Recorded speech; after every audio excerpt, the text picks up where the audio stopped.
ये एपिसोड का last scene है जो इस इंतहाई एक्साइटिंग एपी का मोस्ट थ्रिलिंग सीन है, यानी best of the best. बातिश Jimmy के साथ गाड़ी में टारगेट को हिट करने निकल पड़ता है। बारिश उनके रंग में भंग डालती जाती है। एक बार तो बातिश को लगता है कि ऐसे मौसम में तो उसका टारगेट बाहर ही नहीं आएगा और उसे आज नाकाम ही लौटना पड़ेगा। जिमी उसे हौसला देता है कि थम जाएगी बारिश, बस थोड़ा सा इंतजार ही तो है। इस दौरान दोनों एक गेम खेलते जाते हैं जिसे देखकर व्यूअर्स यकीनन हैरान हुए होंगे। क्रिएटिव अप्रोच के मालिक राइटर ने ये दिखाकर कमाल कर दिया है कि दो भरपूर जवान बंदे बिल्कुल बच्चों की तरह संजीदगी से कार की विंड स्क्रीन पर गिरे खतरों की रेस पर शर्तें लगा रहे हैं। दोनों अपना अपना एक एक रेन ड्रॉप चुन लेते हैं और फिर जिसका चुना गया खतरा पहले नीचे विंड स्क्रीन के किनारे पर पहुंच जाता है वही विनर करार पाता है। जिमी मुसलसल जीत रहा है, फिर बाजी लगती है। इस बार बातिश का ड्रॉप रेस में आगे दिखाई देता है। दोनों की नजरें दौड़ते खतरों पर जमी है। बातिश तो जैसे पलक भी नहीं झपक रहा। जिमी का ध्यान मगर बाहर की तरफ भी है और उसे टारगेट आता दिखाई देता है। वो चौंक कर बातिश को मतवजो करता है, लेकिन अपनी मुसलसल हार से झुंझलाया हुआ बातिश अपनी मतवको जीत से इतना पुरजोश है कि उस वक्त वो टारगेट को भी भुलाए बैठा है और पहले खेल का फैसला चाहता है। जिमी जब इसरार करता है कि बातिश फौरन बाहर जाए और टारगेट को हिट करे तो बातिश खामोशी से उसकी कनपट्टी पर पिस्तौल तान देता है।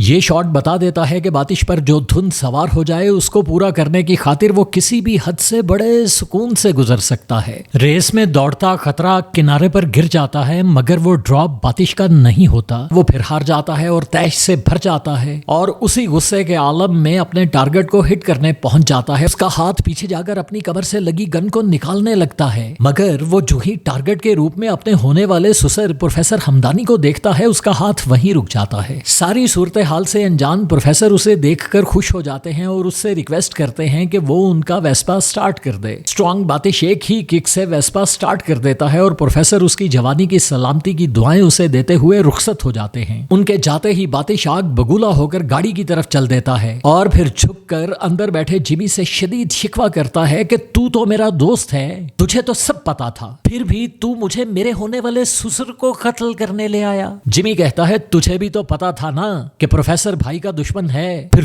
तू क्यों उसके साथ रिश्ता बनाने पर तुला खड़ा है। जिमी फिर मुंह से नहीं कहता मगर उसकी आंख बातिश से यही कहती है कि तू गद्दार। बातिश जिमी की आंख पढ़ लेता है और फिर इससे पहले कि जिमी बातिश को गद्दारी की सजा दे सके और गोली मार सके, शार्प शूटर बातिश जिमी को शूट कर देता है। एपिसोड यहीं एंड हो जाती है। बातिश के अपनी जीत के ऐलान के साथ ही फ्रेम फ्रीज हो जाता है और उसकी आंख जिमी की लाश से यही कहती जाती है, ले बदल गया मैं भी तेरी आंख बदलने के संग सुपर्ब।